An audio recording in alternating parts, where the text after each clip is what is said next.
우리 18절에서 25절까지 말씀을 저와 함께 한 절씩 교독하시겠습니다. 제가 먼저 읽겠습니다. 예수 그리스도의 나심은 이러하니라.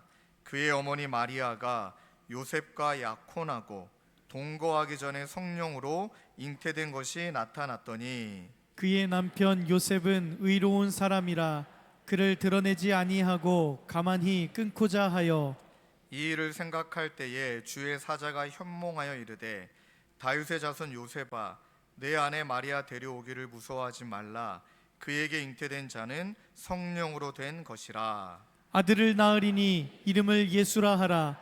이는 그가 자기 백성을 그들의 죄에서 구원할 자이심이라 하니라. 이 모든 일이 된 것은 주께서 선지자로 하신 말씀을 이루려 하심이니 이르시되 보라, 처녀가 잉태하여 아들을 낳을 것이요 그의 이름은 임마누엘이라 하리라 하셨으니 이를 번역한즉 하나님이 우리와 함께 계시다 함이라.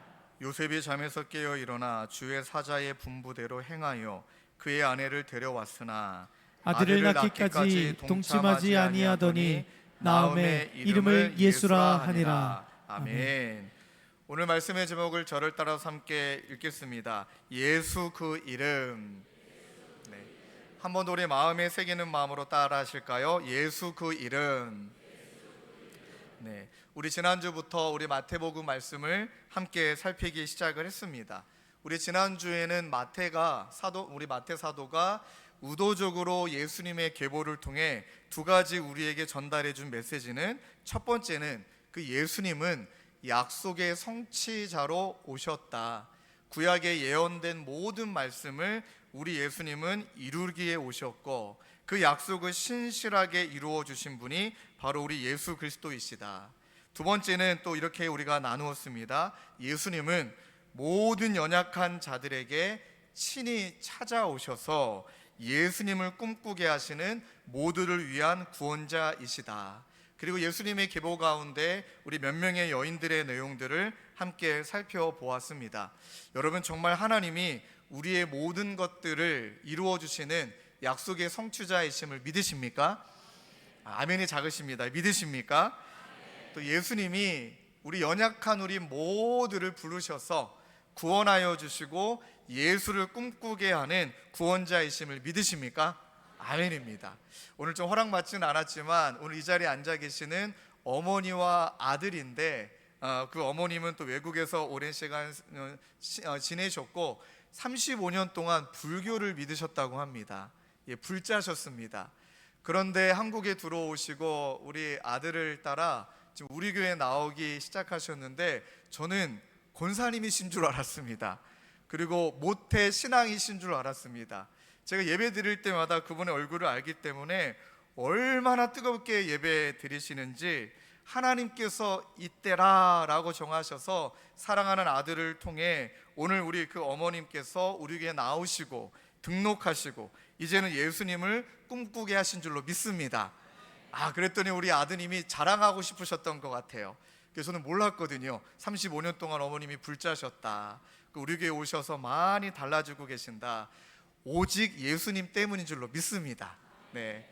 이 은혜들을 우리 그 가정에만 주신 것일까요? 모두에게 주셨죠. 그리고 오늘 이 마태복음 두 번째 말씀을 통해 오늘 이 성경의 내용이 마태가 의도적으로 예수님의 탄생의 기사를 기록하는데 이 기록함에 대한 목적이 있지 않겠습니까? 딱 한 가지입니다.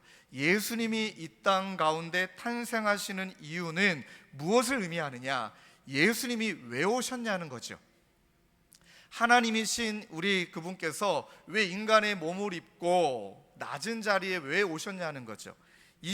오신 이유가 무엇이냐? 오늘 그 이야기를 예수님의 이름에 다 담고 있습니다. 여러분, 마태가 이 마태복음을 성령의 감동으로 쓸 때 얼마나 신경을 많이 썼을까가 느껴집니다. 마태복음을 연구해 보니까 이런 느낌이에요. 단어 하나, 그 다음에 이 말씀을 어디에 넣을까 정말 고민을 많이 하고 그가 가지고 있는 모든 것들을 우리 성령 하나님이 감동하셔서 정말로 완벽하다라고 말할 만큼 마태복음이 쓰여졌더라고요. 자, 이제 그걸 이제 한번 설명해 봐 드릴게요. 예수님이 이 땅 가운데 오신 이유를 예수님의 탄생과 함께 우리에게 이야기하고 있는데, 이 모든 것을 예수님의 이름에 담아서 이야기합니다. 예수님이 이 땅 가운데 오신 이유, 첫 번째, 예수님의 이름은 예수, 구원자. 그리고 두 번째는 임마누엘, 우리와 함께 하시다. 그러니 예수님이 이 땅 가운데 오신 이유를 이 두 이름을 통해 어떠한 의미이고 우리가 또 어떻게 반응해야 되고 또 우리가 어떻게 은혜를 붙들어야 되는지를 먼저 살펴보고, 그리고 이렇게 말하면 또 하나님 혼내시겠지만, 어떤 신학책에도 어떤 주석책에도 나오지 않은 저만의 고백을 좀 담았습니다. 그건 무엇이냐면, 예수님이 약속의 성취자로 이 땅에 오셨을 때 아직은 아이지만 그 아기신 예수를 만났던, 대했던 사람들의 태도는 어떠했냐? 요셉, 마리아, 동방박사, 헤롯, 대제사장들과 서기관. 자, 그들이 예수님에 대한 반응을 살펴보며 우리를 살펴보기를 원해요. 구원자로 오셨다, 우리 믿습니다. 그리고 그분이 우리의 삶 가운데 함께 하시는 임마누엘 주님으로 오셨다, 우리는 믿습니다. 그럼 우리 가운데 일어나야 될 반응은 뭐냐는 것이죠. 이 두 가지를 함께 오늘 말씀을 나누기를 원하는데, 여러분들 오늘 왜 이렇게 말씀을 잘 들으세요? 제가 좀 놀랐습니다. 왜냐하면 일부는 몇 분 조셨거든요. 자, 한번 집중으로 한번 들어가 볼 텐데, 자, 먼저 마태복음 1장 18절에 예수님의 나심을 이렇게 기록합니다. 자, 화면에 띄워주시고 함께 읽겠습니다. 시작. 예수 그리스도의 나심은 이러하니라. 그의 어머니 마리아가 요셉과 약혼하고 동거하기 전에 성령으로 잉태된 것이 나타났더니. 자, 이 말씀을 한번 잘 보셔야 되는데요. 마리아와 요셉이 약혼했다. 근데 이 약혼은 우리나라 배경으로 이해하시면 안 됩니다. 이 고대 군동과 유대 사회의 여러분, 약혼은 이미 결혼한 것입니다. 그러니까 결혼을 두 번 한다라고 생각하시면 됩니다. 자, 약혼, 그래서 정혼했다, 이미 부부가 된 것입니다. 그런데 유대인의 법은 그렇게 약혼한 다음에, 정혼한 다음에 1년 동안 떨어져 지냅니다. 왜 떨어져 지내냐면, 이제 신랑은 같이 살 집을 준비해야 되고요. 그 다음에 이제 신부는 이제 같이 살 어떤 내용들을 이제 신부 수업을 받는다라고 얘기하죠. 그 1년 동안 떨어져 있다가 먼저 이제 신랑이 신부 집에 갔다가 다시 돌아와서 준비하는 기간. 근데 이때 하지 말아야 될 게 명확합니다. 만나서는 안 돼요. 절대 1년 동안 부부가 만나서도 안 됩니다. 그 말인즉슨 동거해서도 안 돼요. 육체적인 관계를 절대 가지면 안 됩니다. 그러면 결혼이 파혼되게 됩니다. 자, 그런 상황인데 아이고야, 마리아가 임신한 거예요. 근데 저희가 너무나 성경을 잘 알고 있기 때문에 성령으로 잉태됐다라는 사실을 먼저 알고 있잖아요. 근데 여러분, 그런 선지식들을 다 내려놓고 우린 아무것도 모른다, 아무것도 몰라요, 그런 마음으로 오늘 본문을 보시면 요셉의 마음이 어땠을까요? 여러분, 오늘 분명히 성경 말씀에 이 성령이 요셉을 찾아가서 이 모든 것들을 다 설명해 준 전 단계예요. 설명을 듣지 않은 전 단계에서 마리아의 임신 소식을 알게 된 겁니다. 어떻게 알았을까? 뭐 배가 불렀든지, 뭐 어떻게 했든지, 들었든지. 여러분, 이 요셉의 마음이 어땠을까요? 만약에 저였다라면 율법대로 했을 것 같아요. 그래서 요셉이 마태가 의도적으로 요셉에 대해서 표현하기를 의로운 사람이라. 여러분, 이것은 문맥상 이해도 해야 되지만 뭔가 마태가 의도한 것 같아요. 여러분, 일단 율법에 근거한 의, 유대 사회에 근거한 의는 그 여인을 수치를 드러내서 율법에 의해 돌로 쳐 죽여야 되는 거예요. 그래야 요셉이 의롭다, 그는 의로운 사람이다 라고 얘기를 들어야 되는 것이 그게 문맥상 맞는 거예요. 근데 여러분들 어떻게 해야 됩니까? 이 문맥이 그 마리아가 임신한 것을 알고 난 다음에, 그때 성령으로 잉태된 것을 몰란 상태에서 임신한 것을 알고 난 다음에 이 남편 요셉의 반응이 19장 20절에 의로운 사람이라. 그 다음에 이렇게 연결됩니다. 그를 그러니까 마리아의 그런 임신 상황을 드러내지 아니하고 가만히 끊고자 하여. 이게 문맥상 안 맞는 말입니다. 요셉은 의로운 사람이라 마리아를 드러내요. 그를 모아 그를 불러다가 돌로 쳐 죽이니라. 이렇게 돼야 되는 거예요 원래. 그런데 그런 마태가 이 요셉을 의롭다라고 말할 때는 분명한 의도가 있다. 그 의도를 나중에 또 살펴보겠지만 먼저 얘기하면 예수의 이름을 드러내기 위해 의도적으로 쓴 단어 같아요. 자, 아마 요셉이 착했던 것 같아요. 불쌍히 여기는 마음은 있었던 것 같아요. 그냥 양심이 그랬는지 믿음이 그랬는지는 명확하게 몰라요. 그러나 드러내지 않았어요. 덮었어요. 그리고 조용히 이혼하는 방식이 있거든요. 이렇게 조용히 이혼하는 방식은 두 사람을 불러다 놓고 이제 우리 이혼한다 확인하고 조용히 이혼하는 방식이 있어요. 그것을 요셉이 스스로 택한 거예요. 그런데 그 다음 구절이 이 일을 생각할 때에 원어 성경으로 보니까 드러내지 아니하고 덮기로 작정했지만 속이 아닌 거예요. 와, 막 마음이 그냥 망가진 거예요. 아니 도대체 어떻게 하다 임신한 거지? 어떤 남자인 거지? 막 그런 마음일 수도 있고요. 아니 도대체 저 여자는 왜 그랬지? 막 이런 마음일 수도 있고요. 용서해야 돼? 말해야 돼?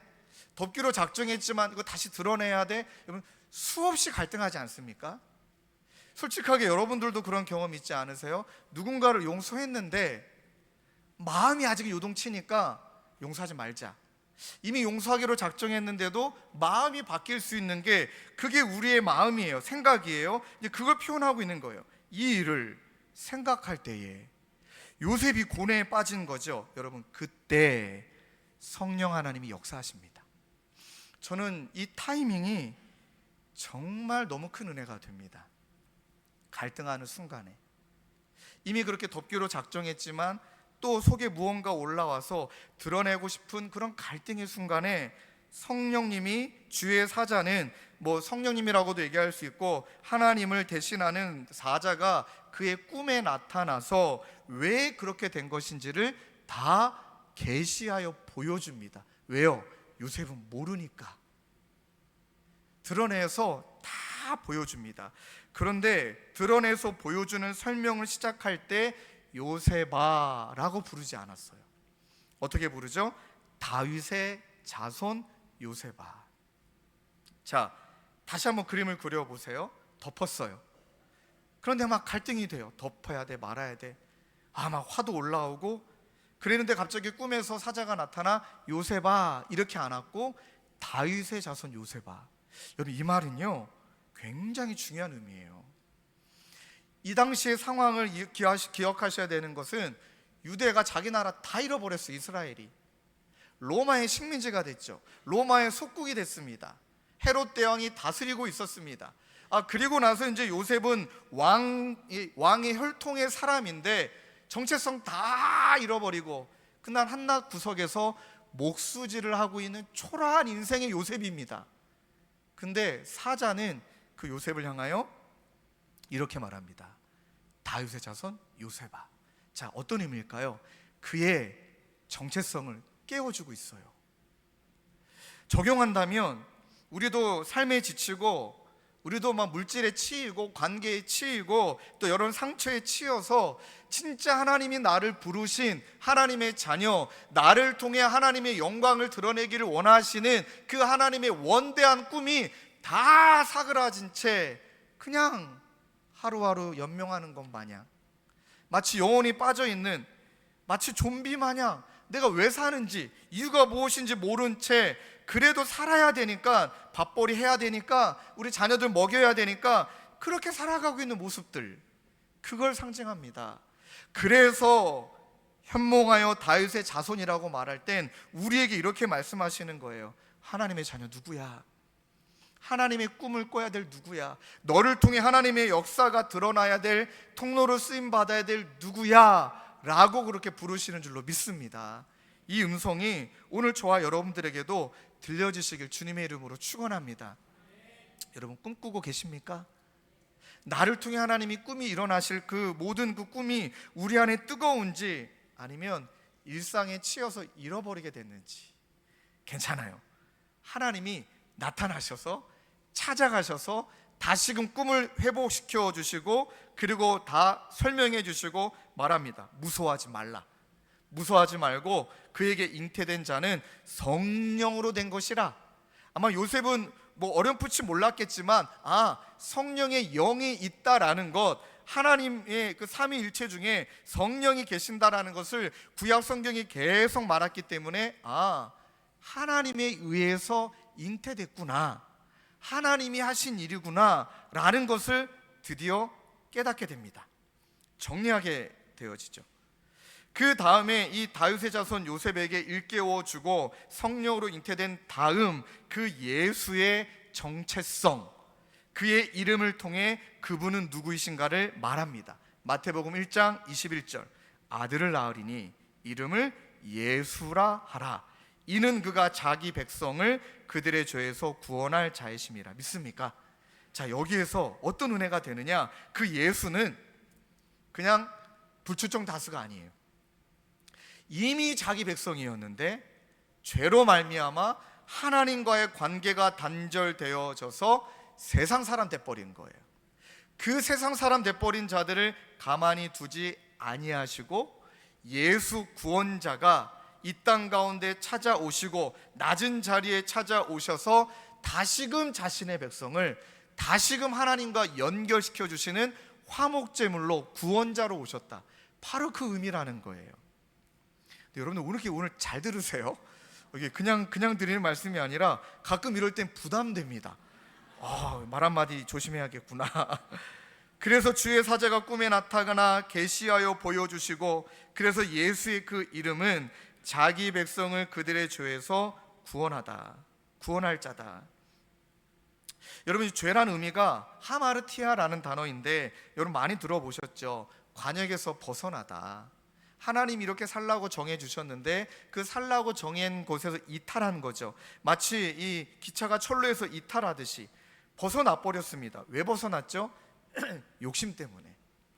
이거는 우리가 핑계 댈 수가 없죠. 아담 탓할 수 없습니다. 욕심.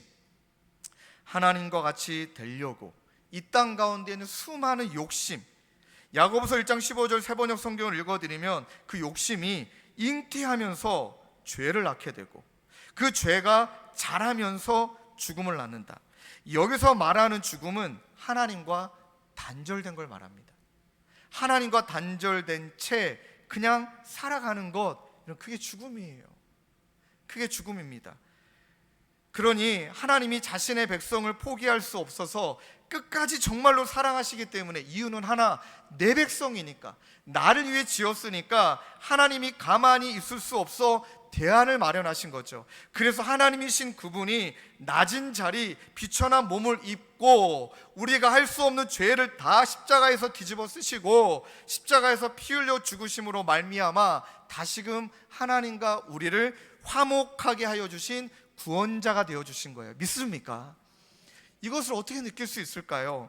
오늘도 여러분의 성도님이 끝나고 목사님 그 마음이 더 구구절절 느껴집니다.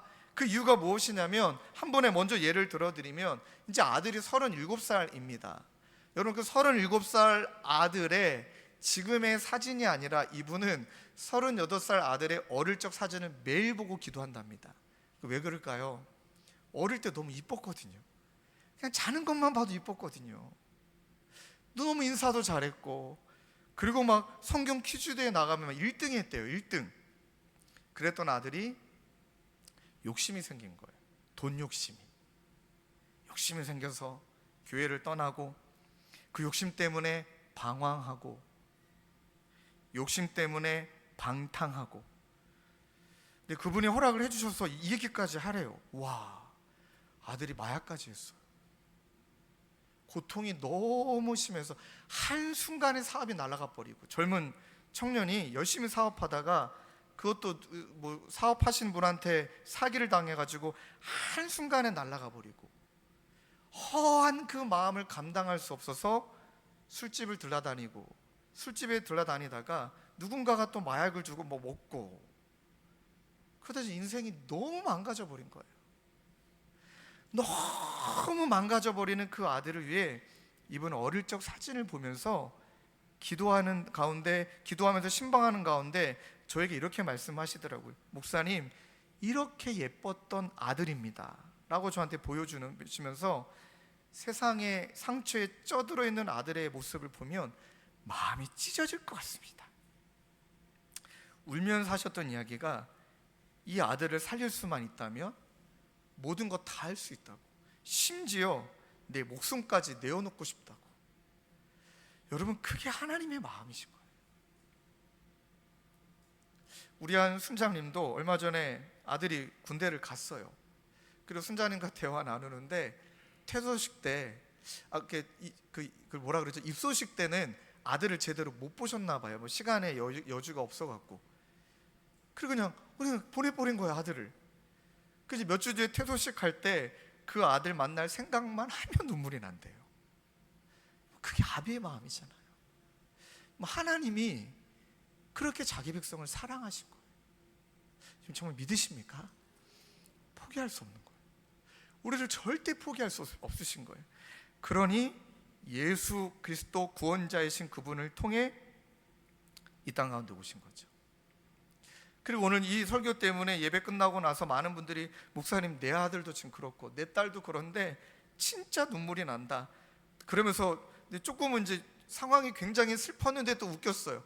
저도 이 아이의 어릴 적 사진을 보면서 기도해야겠다. 그렇게 하고 다짐하고 가셨거든요. 그리고 나서 참 하나님이 하시는 일이 놀라워요. 오늘 그 얘기를 했는데 그 아들이 일부 예배를 어머니랑 같이 드리고 갔어요. 이 자리에 각자 다른 자리에서 예배를 드리고 가신 거예요. 그리고 그 이야기를 끝나서 전해주시고 이야기를 나누시면서 이 어머님이 가지신 마음의 그 고백이 뭐냐면, 그렇게 하나님을 떠나서 어릴 적 하나님과 같이 있었지만 하나님을 떠나서 상처받고 눌리고 아픈 그 상황이, 그것이 구원자이신 예수님이 필요하다라는 절박함으로 이제는 작용하게 될 줄로 믿습니다 라고 기도하시더라고요. 그래요, 맞아요. 죄인이라 고백하는 사람만이 구원자가 필요한 거잖아요. 내가 죄인이라고 인정하는 자만이 어떤 의미에서는 예수님을 만날 수 있는 거예요. 설교를 준비하는데 신학교 시절에 교수님이 본인 이야기를 해주셨던 것이 이번 설교 가운데 너무 많이 떠올랐습니다. 일부 때는 이 교수님의 성함을 얘기했는데 얘기하면 안 될 것 같아요. 괜히 이분에게 누가 될 것 같아서 카톡은 보내드리긴 해야 될 것 같습니다. 근데 교수님의 본인 이야기를 하시는 거예요. 본인 신학교 때 너무 가난해서 장학금이라도 받아야 그나마 내가 덜 힘드니까 공부를 진짜 열심히 하셨답니다. 그리고 이제 성적을 잘 받아야 된다라는 욕심 때문에 논문을 쓰다가 다른 논문을 많이 표절하신 거예요. 근데 이분은 합리화하셨겠죠. 인용했다 나는. 그런데 숙제를 내고 논문을 보셨던 교수님은 표절이라는 것을 아셨던 거예요. 그리고 그 당시 학생이셨던 그 교수님이 부르신 거예요. 많은 사람 앞에서 그 죄를 드러내신 게 아니라 1대1로 부르셔서 그 교수님이 그 당시 학생인 전도사님께 왜 이렇게 했느냐, 왜 잘못했느냐, 어떤 얘기도 안 하시고 이렇게 질문하셨다고 합니다. 여러분 잘 들어보세요. 전도사님, 죄인임을 고백하십니까? 그러셨대요. 전도사님, 죄인이심을 고백하십니까? 그 말에 다 드러났으니 핑계댈 것 없고, 그렇게 하고 교수님이 그냥 확 눈물이 터지셨더래요. 그 학생이었던 전도사님이 막 눈물이 나면서 고개만 이렇게 끄덕이셨대요. 차마 부끄러워서 말을 못했던 거죠. 그랬더니 그 교수님이 전도사님을 와라 끼안아 주시면서 이렇게 말씀하셨답니다. 축하합니다. 이제서야 당신에게 예수님이 구원자 되심을 아셨기 때문입니다. 너무 놀랍지 않나요? 축하합니다. 이제야 당신에게 구원자 되시는 예수님이 필요하다라는 것을 알게 됐습니다. 그 다음 말씀이 이제 그 예수님 단단히 붙드십시오. 그렇게 하고 전도사님은 뭔가 용서해 주실 줄 알았는데 용서는 안 하셨어요. 대신에 이렇게 숙제를 내주셨대요. 사복음서를 필사해서 오시면 A 플러스 드리겠습니다. 그랬더니 그때 그 전도사님이 필사를 다 하신 거예요. 그리고 원래 F를 받아야 될 그분을 A로 여겨주신 거예요. 그 시간이 지나가며 우리 수업 시간에 본인의 부끄러운 고백을 교수님께서 이야기하며 그때 하셨던 말씀의 문장을 제가 적어놨거든요. 그러면서 이렇게 말씀하시는 거예요. 수업 중간에 세상에서는 죄인이라고 고백하는 순간 억류의 삶이 시작되지만 예수 안에서는 죄인이라고 고백하는 순간 해방의 삶이 시작된다. 그리고 예수만을 붙드는 믿음의 삶이 펼쳐진다.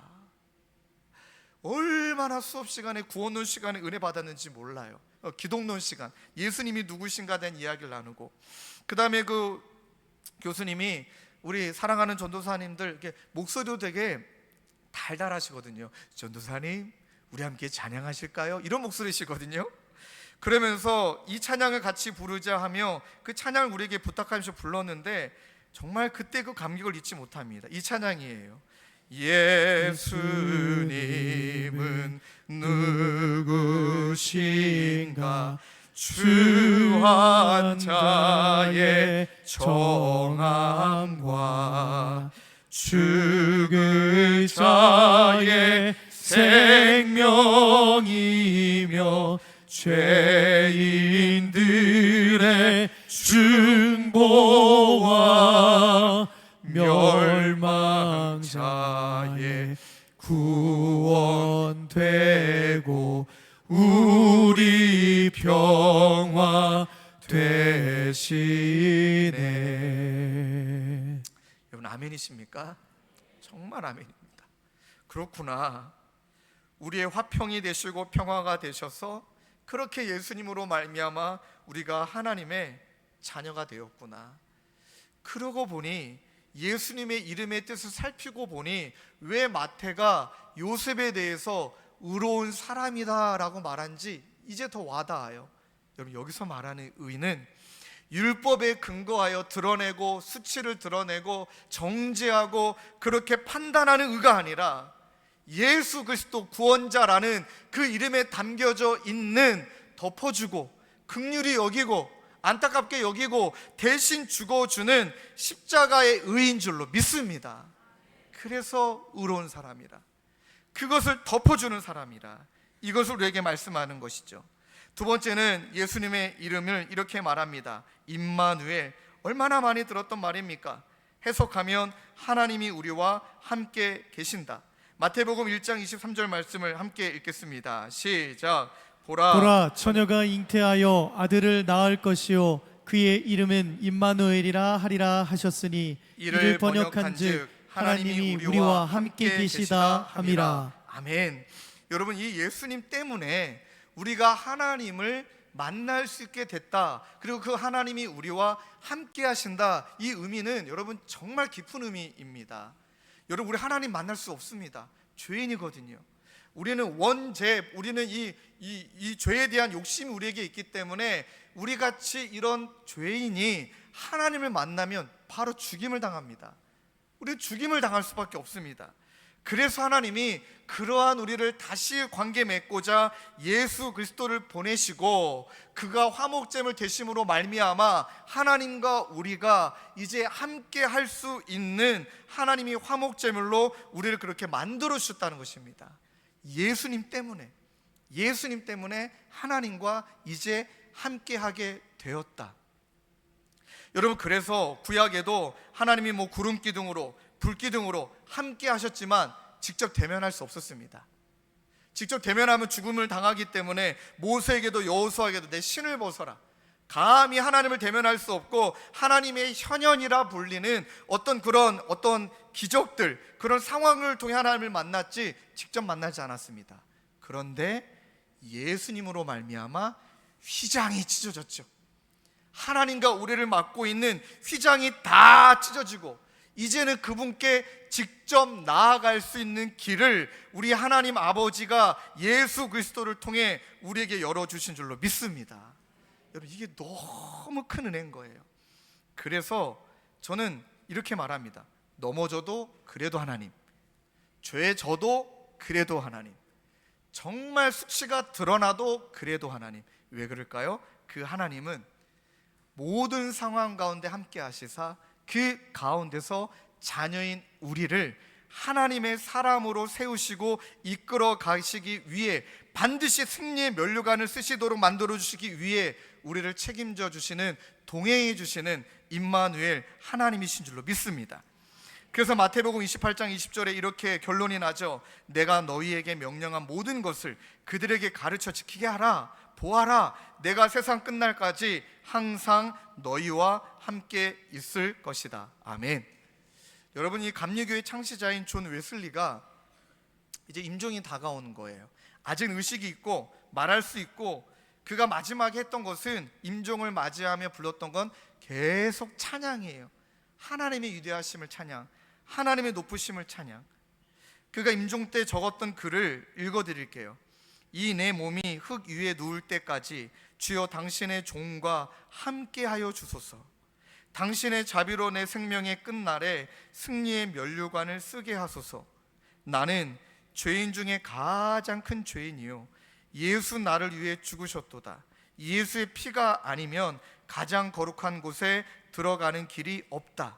그리고 본인이 어떤 멜로디에 본인의 고백을 담아 이렇게 찬양하셨다고 합니다. 나는 내가 숨쉬는 동안 나의 창조주 하나님을 찬송하리라. 비록 내가 죽어 내 목소리가 힘을 잃을 때라도 나의 찬양은 더욱더 높이 울려 퍼지리라. 내 숨이 멎고 기억이 꺼져가도 나는, 나의 찬양은 영원하리라. 그렇게 하고 더 이상 이제 몸에 있는 기운이 다 빠져나가서 더 이상 찬양할 수 없을 때 웨슬리가 남겼던 마지막 유언의 한마디가 이 고백입니다. 세상에서 제일 좋은 것은 하나님이 우리와 함께 계시는 것이다. 이 고백이 어떻게 느껴지십니까? 이 땅 가운데서 함께 하시는 게 끝이 아니라는 거죠. 세상에서 제일 좋은 것은 이 땅 가운데서도, 이후에서도 하나님이 나와 함께 하신다. 여러분, 한번 질문을 던져보겠습니다. 하나님이 함께 하시는 것을 느끼고 하나님이 함께 하시는 것을 여러분 고백하며 사시고 계십니까? 아멘입니다. 그래서 이 두 번째 걸 살펴보기를 원해요. 여러분, 요셉도 마리아도 동방박사도 그 당시에 헤롯 대왕도, 그 다음에 또 등장하는 인물이 대제사장과 서기관도 예수님의 탄생을 다 보았습니다. 그 상황을 다 알았습니다. 자, 근데 살펴보자고요. 이런 상황 앞에 예수님의 이름, 구원자 임마누엘이라고 선포되는 그분이 오심 앞에 요셉과 마리아와 동방박사를 통해 먼저 발견되어지는 태도는 마음이 담겨있는 순종의 삶이 일어나고요, 그 다음에 기쁨의 예배가 드려지는 것이 일어나요. 한번 그 근거들을 살펴볼까요?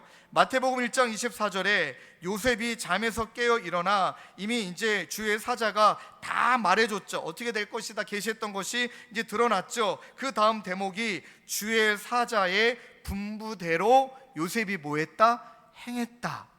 이건 뭐 한 겁니까? 순종했어요. 근데 여러분, 이건 단순한 게 아니에요. 이 문장에 뒤에 이어지는 거예요.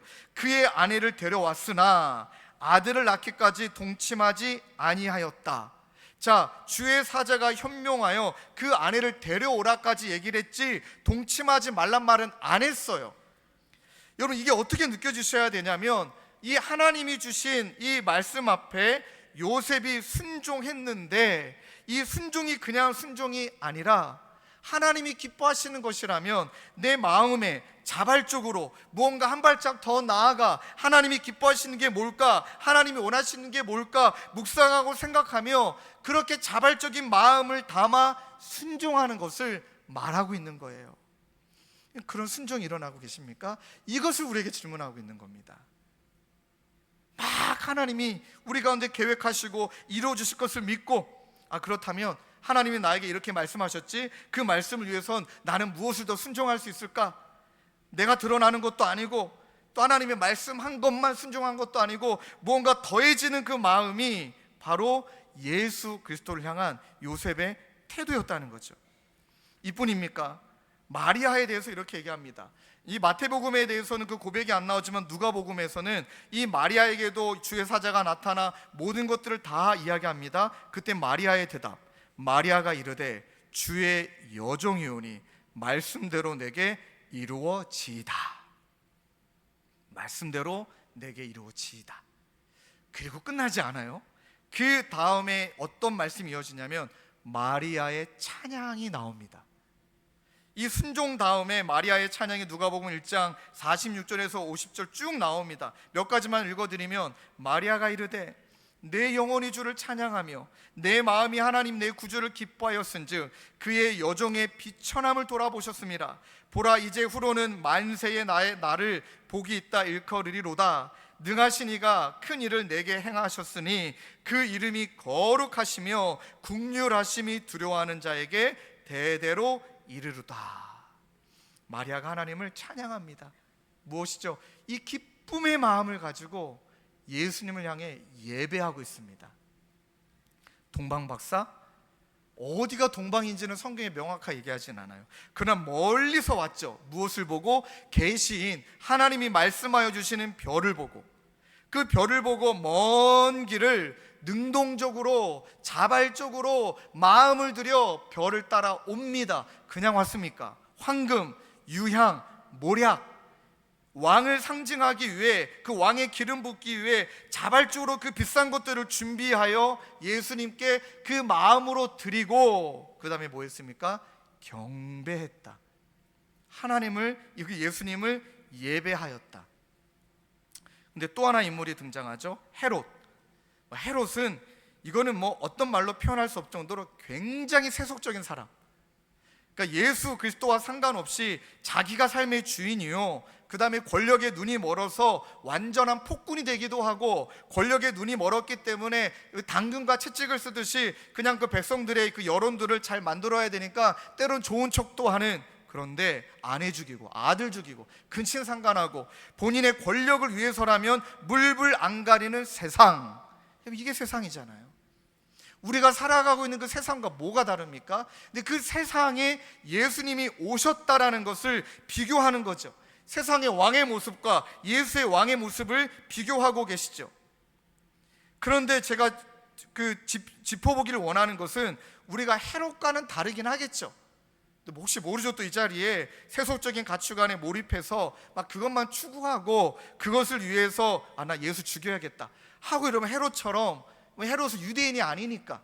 근데 유대인의 왕이 났다는데 어딥니까? 동방박사가 모르니까 그것을 어떻게든 막 파악해가지고 2살짜리 아들들을 다 죽여버리는 어마어마한 잔인한 일을 행하는, 그러니까 이 자리에 혹시라도 그렇게 살아왔던 분들이 계시다면 죄송합니다, 헤롯이에요. 물불 안 가리는 거죠. 돈을 위해서라면, 성공을 위해서라면. 그러나 이 자리에 와서 앉아 계실 정도라면 그렇게 세속적 가치관을 위해 사는 분들은 아니에요. 그런데 하나만 더 살펴볼까요? 대제사장과 서기관. 여러분, 헤롯 대왕이 그 당시의 종교 지도자인, 율법에 능통한, 아주 이 성경을 잘 알고 있는 대제사장과 그 서기관에게 그 예수님이 어디서 태어나는 거냐, 그 유대인의 왕이 어디서 태어나는 거냐 물어요. 여러분, 그러면 한번 상식적으로 생각해 봅시다. 구약에 능통했던 그들은 이 소식을 들으면 엄청 궁금해하든지, 우리가 기다렸던 메시아가 그분이 맞나? 기든지 아니든지 일단 솔깃해서 막 그냥 버선팔로 막 나가가지고 막 어딘지 막 찾아가든지, 그리고 드디어 우리가 기다렸던 그분이 왔나 무언가 기대하든지. 그런데 가만 보니까 너무 대답이 건조해요. 느껴지세요? 이런 말 같아요. 어디 태어났답니다.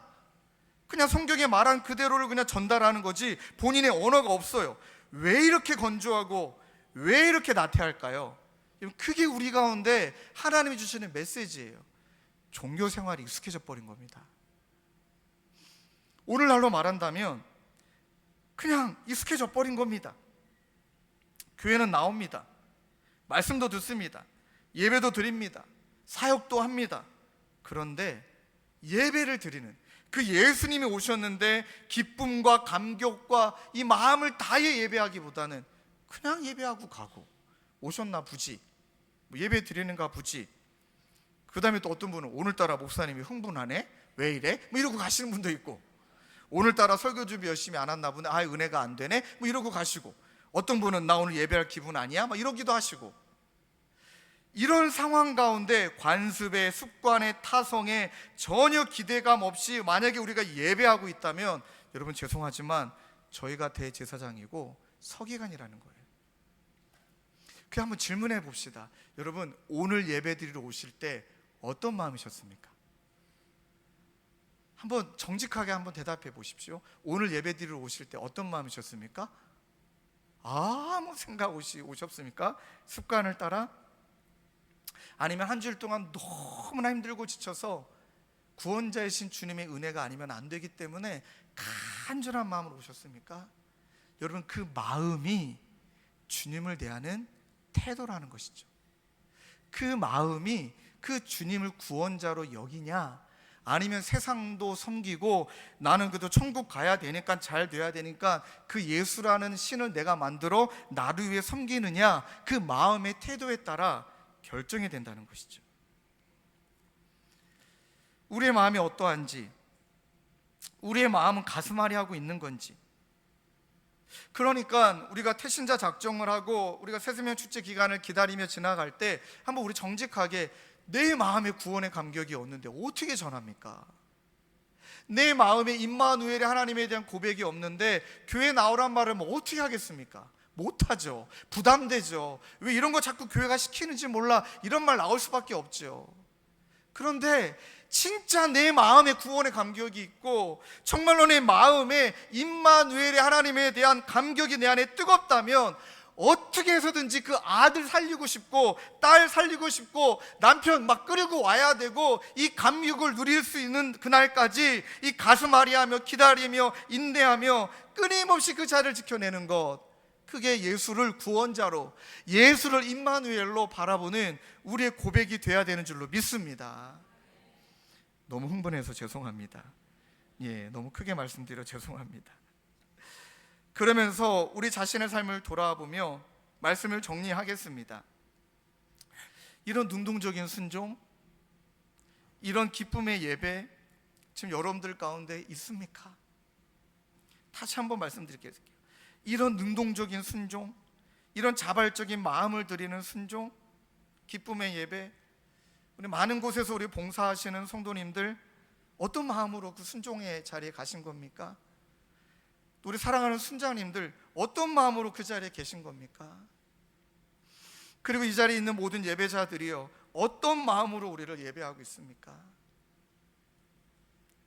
다시 한번 우리의 마음을 돌아보며 한 순장님이 쓰신 책을 좀 여러분들에게 소개하며 이야기를 드리고 말씀을 마치려고 합니다.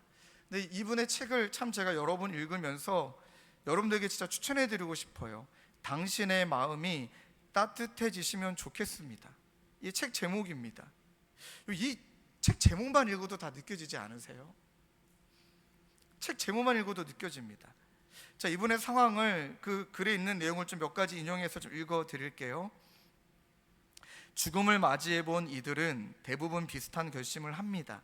왜냐하면 우리 책을 쓰신 순자님도 고륙종이라는 암에 걸리셔서 참 힘든 시간을 지나 오셨거든요. 만약 다시 살 수 있다면 지금처럼 살지 않겠다고 제대로 살아보겠다고. 죽음의 문턱을 건넜다 다시 돌아온 것은 아니지만 그래도 멀리서나마 죽음의 문을 마주했습니다. 멀리서 바라보았을 뿐인데도 지나간 삶이 주마등처럼 흘러가며 후회가 쓰나미처럼 덮쳐왔습니다. 너무 공감이 돼요. 너무 공감이 됩니다.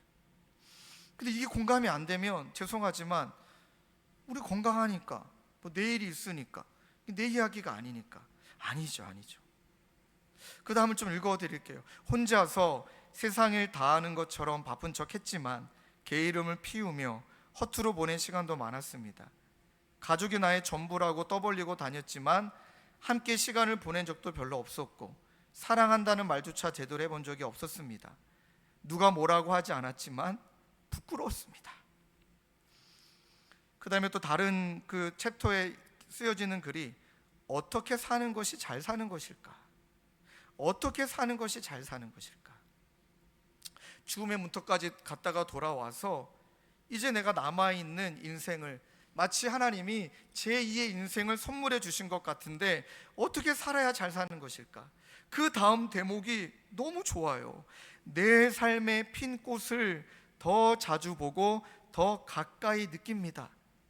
이 꽃을 무엇이라 비유했냐면 오늘 나와 내 옆에 있는 소중한 것들, 그것을 이 꽃으로 비유하는 거예요. 나와 내 옆에 있는 소중한 꽃을 한 번 더 바라보고 한 번 더 그 아름다움을 흘려보내고 또 한 번 더 그로 인한 아름다움을 누리며 살고 싶은 마음을 표현하는 거예요. 그리고 이분이 이 단어를 너무 좋아하셔요. 맞다, 일본어로는 다시라는 뜻이래요. 또 만납시다, 다시 기회가 주어집니다, 이런 뜻이랍니다. 그리고 이분이 이 말을 줄였답니다. 마음이 따뜻해지는 말의 줄임말 맞다, 이 두 가지 의미가 다 담긴 거예요. 그리고 정리하시기를 마음을 따뜻하게 만들어주는 사람으로 살고 싶다. 마음을 따뜻하게 만들어주는 사람으로 살고 싶고 또 누군가가 다시금 나를 찾아와 주었으면 그런 바람이 있는데 왜 그 사람에게 나는 또 따뜻한 사람, 또 그 사람을 따뜻하게 해주고 싶어서. 여러분, 이분의 이 마음의 중심이 어디서 나온 걸까요? 어디서 이런 결심이 나왔다라 여러분 느끼십니까? 저는 압니다. 이분의 마음을 다시금, 또 이분의 마음을 다시금 따뜻하게 해주신 그 예수 그리스도 구원자, 다시 찾아오신, 다시 자존 삼아주신 또 임마누엘의 그 하나님의 따스함을 경험했기 때문에 맞다로 살고 싶으신 거예요. 여러분, 그게 그리스도인입니다. 그게 그리스도인의 삶입니다. 내가 경험하지 않고서는 전할 수가 없죠. 그리고 이분의 머리글에 마지막에 이런 글을 올리셨습니다. 마지막으로 나를 살게 하시고 나를 당신의 기쁨과 감사의 통로로, 정확한 표현입니다. 감사의 통로로 선하게 세워가시는 하나님께 감사를 드립니다. 여러분, 예수 믿는 삶, 그 다음에 우리가 힘겨운 시간을 지나간다 할지라도 그렇게 구원자이신 예수, 임마누엘의 예수를 만나면 이제 기쁨으로, 이렇게 자발적으로 누군가를 따뜻하게 해주고 싶어서, 그리고 기쁨으로 뜨겁게 예배하는 자로 살아가는 저와 여러분 되시길 주님의 이름으로 축원합니다. 이 노래를 함께 부르길 원해요. 찬양이라고 말하지 않는 것은 어떤 의미에서 찬양은 주님을 자랑하는 것인데 이 가사는 우리의 고백의 노래예요. 이 고백의 노래가 이렇게 나와요. 매일 스치는 사람들, 내게 무엇을 원하나. 여러분, 한울은 한번 날 잡으셔서 지하철역에 한번 딱 서보세요. 사람 많은 시간, 특별히 퇴근 시간, 그때 물끄러미 사람들의 얼굴과 눈을 한번 바라봐 보세요. 굉장히 마음이 아파요. 저 사람들 뭘 위해 살아갈까? 무엇 때문에 저렇게 피곤해 보일까? 무엇 때문에 저렇게 얼굴에 생기가 없을까? 마치 그 가사 마냥 매일 스치는 사람들, 내게 무엇을 원하나, 공허한 그 눈빛은 무엇으로 채우나. 모두 자기 고통과 두려움 가득. 그런데 그렇게 다 감추고 살잖아요. 솔직히 감춰진 울음소리, 그것을 들으시는 구원자가 있다. 그것을 듣고 함께 해주시는 그분이 있다. 그래, 그들은 주가 필요하다. 이 마음으로 이번 한 주일 동안 내가 품어야 될 태신자는 누구인지, 내가 누군가를 따뜻하게 품어줘야 될 태신자는 누구인지, 그를 위해 나를 위해 기도하며 그렇게 나의 삶 가운데 또 나를 통해 그들에게 오직 예수의 이름이 선포가 될 줄로 믿습니다. 우리 그 마음으로 함께 고백하며 기도하며 찬양했으면 좋겠습니다. 매일 스치는 사람들, 매일 스치는 사람들 내게 무얼 원하나 내게 무얼 원하나 공허한 그 눈빛은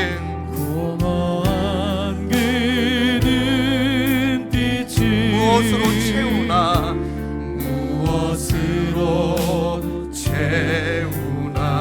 모두 자기 고통과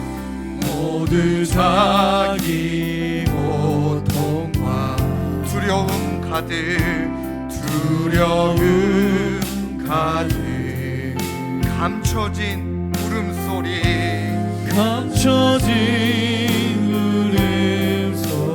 우리 주님 듣고 계십니다. 주님 들으시네. 그들은 모두 주가 필요해.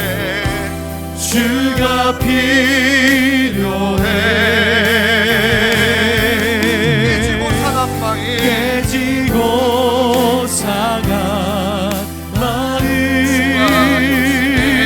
주가 여시네.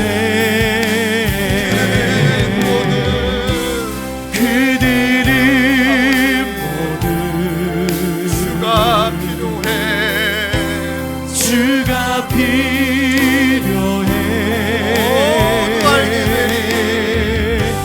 모두 알게 되리.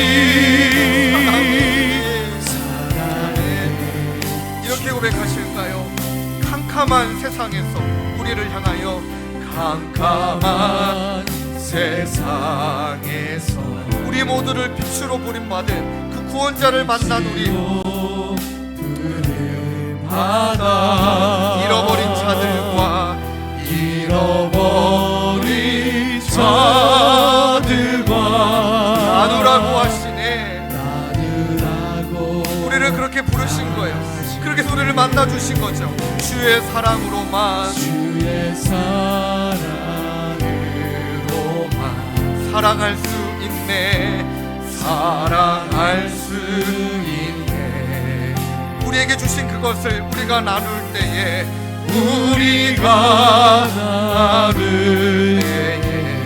그들 알겠네. 우리 태신자의 마음을 묻고 그들은 모두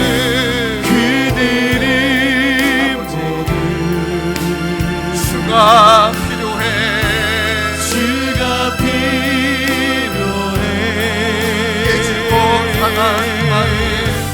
깨지고 상한 마음 주님이 열어주십니다. 우리 모두에게 그들은 모두 주가 필요해.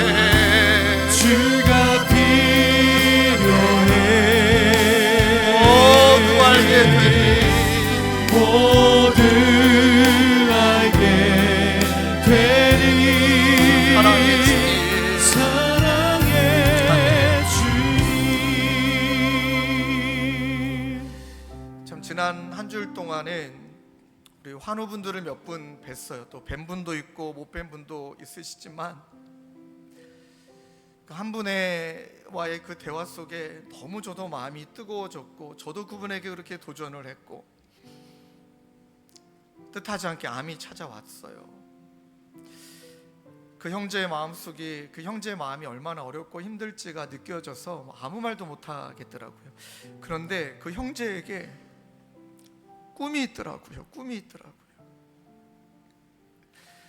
하나님이 주신 마음이 있고 꿈이 있어서 우리 그 귀한 집사님이 형제님이 어떻게든 빨리 이겨내야겠다라는 그 의지와 그 마음의 열망이 막 그 얼굴에 드러나더라고요. 그래서 제가 그분에게 그랬어요. 맞다고.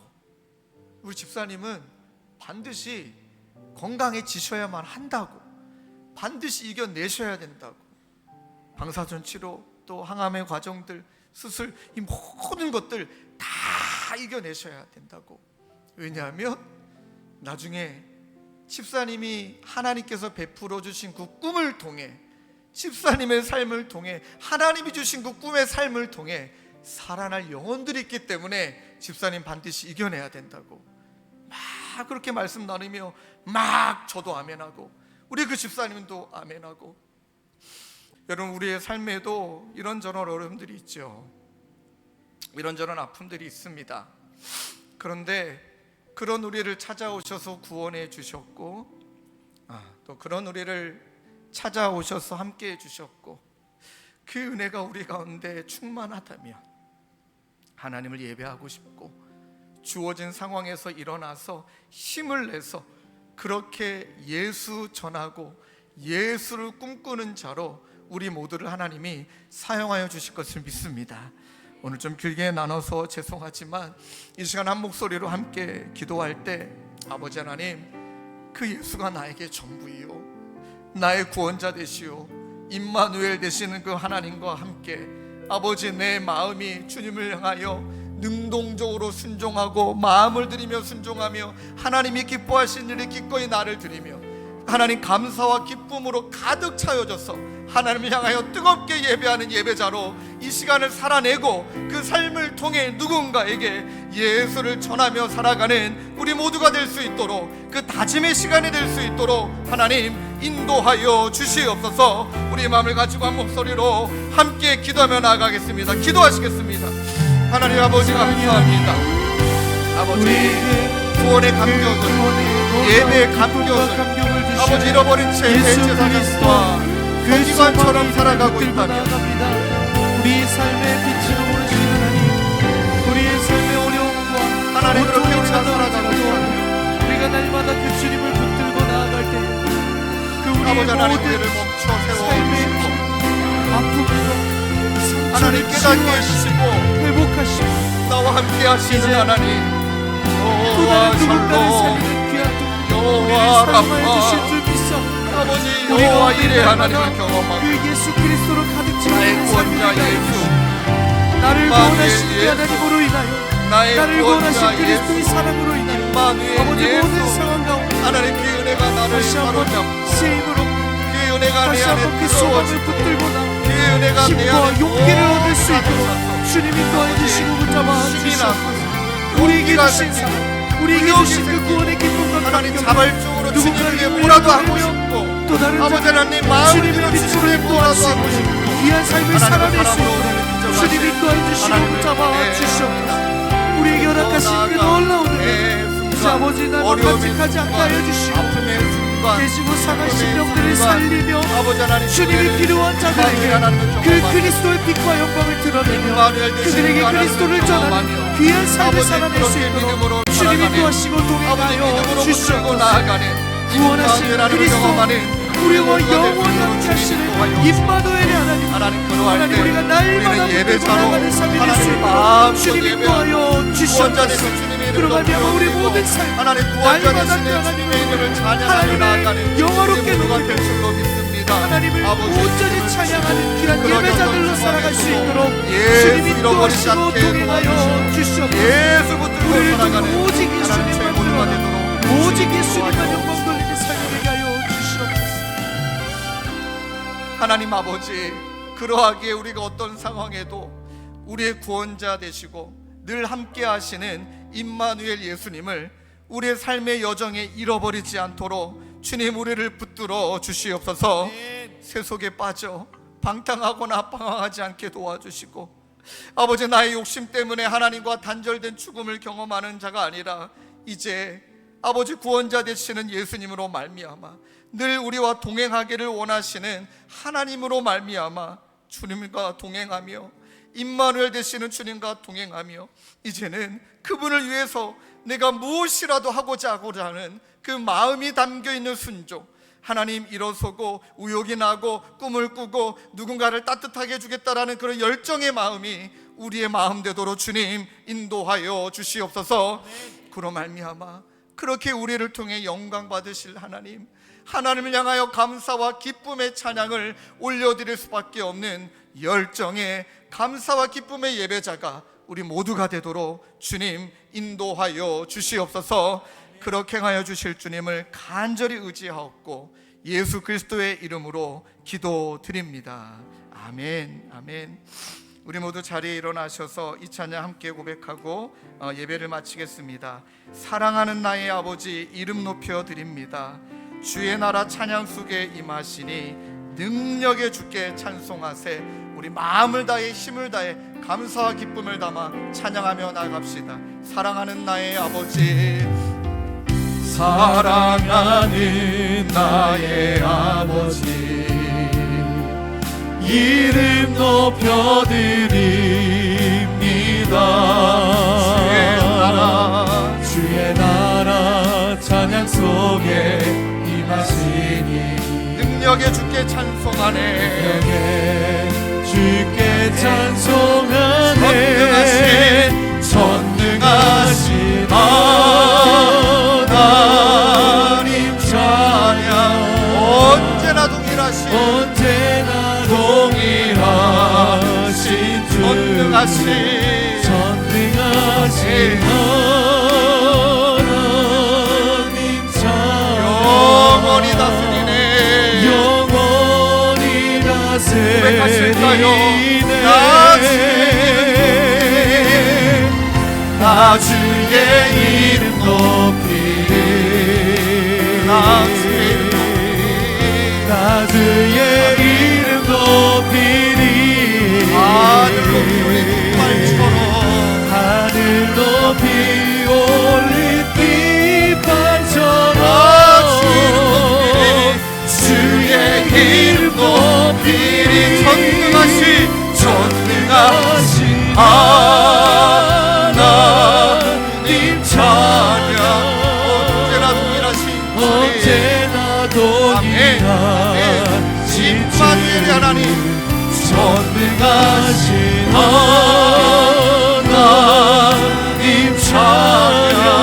영원히 다스리네. 영원히 다스리네. 고백합시다. 영원히 다스리네. 영원히 다스리네. 영원히 다스리네. 영원히 다스리네.